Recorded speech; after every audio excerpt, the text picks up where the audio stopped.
In our last episode, we were at Ithaca, New York. After a 3-day stay at Alan Treman Marine Park, we left Ithaca on a calm day and headed north. It's worth noting that there are several wineries and restaurants along the Cayuga shoreline that offer dockage, so you can stop to eat or take a tour or do a wine tasting. We found, however, that overnight dockage was not available at any of these places. It's a 40-mile run from end to end, so check the weather carefully before heading out.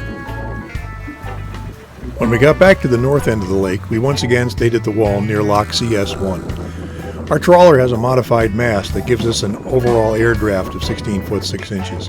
At this point, we lowered our mast, as several bridges coming up were very low. The next day, we headed west on the Cayuga-Seneca Canal, headed for Seneca Falls, only a few miles away, where we were to meet an additional crew member, my sister Jennifer. Seneca Falls is a very boater-friendly town, offering showers, laundry, lots of free dock space with 30-amp electric and water. There are several good restaurants and a convenience store within easy walking distance. After picking up our new crew member, we left Seneca Falls, headed west for Seneca Lake, only a few miles away. Seneca Lake is not quite as long as Cayuga Lake, and we were able to find a place to stop halfway. We docked for the night at the Showboat Motel and Restaurant, had a nice dinner there, and listened to live music from our boat.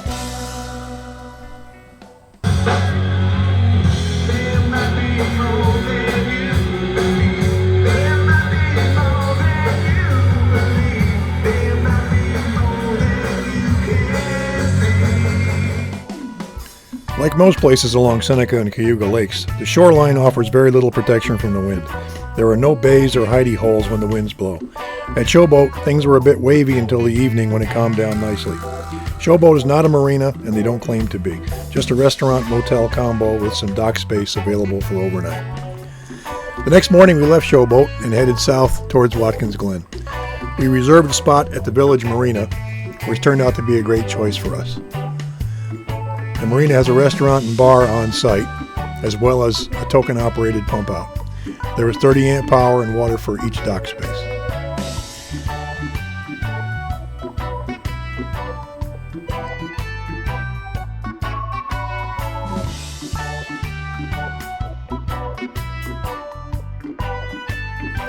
We ended up staying in Watkins Glen for several days. I used to race sports cars back in the mid-90s, so I was very familiar with the town, but I never realized how friendly and convenient it was for boaters.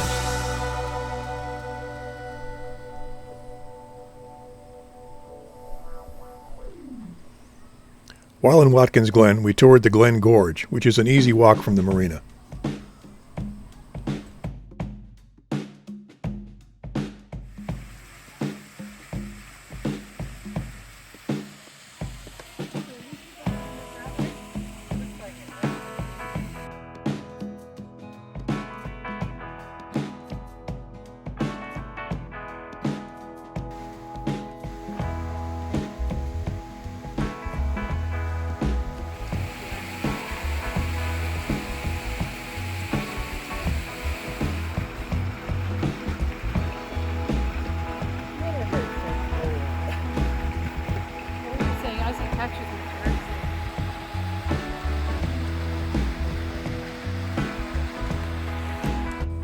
After a few days, we were ready to move on, so on a breezy morning, we headed to the north end of the lake.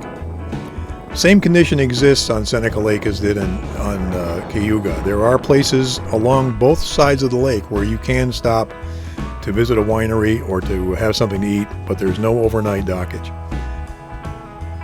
We stopped again in the village.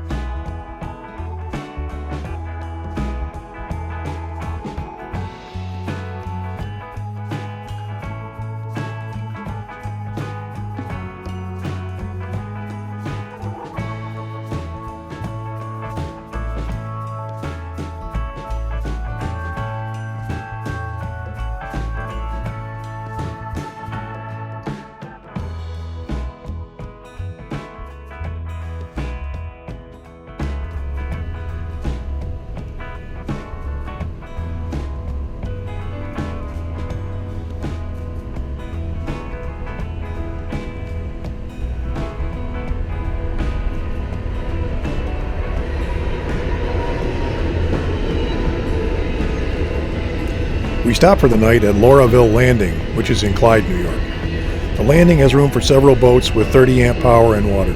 The village of Clyde has restaurants, convenience stores, a hardware store, and a pharmacy. We noticed a surprising amount of train traffic running through here, but either the traffic is less at night or we just slept too soundly to notice. In any case, we were rested and ready to continue the next day.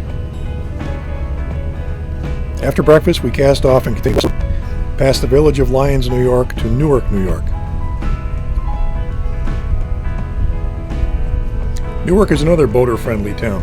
Free dockage for large boats on the north side of the canal, free dockage for shallower draft boats on the south side. The north side has free 30 amp power, water, and Wi-Fi. There are even free showers and free laundry. First time we've ever seen that. The village of Newark has pretty much anything you could need or want. Restaurants, drugstore, bakery, ice cream, auto parts, and lots more. We stayed an extra day in Newark, restocking groceries and getting laundry caught up. While waiting for our laundry, we discussed and decided that we would travel as far west as Pittsford before turning around and heading back east.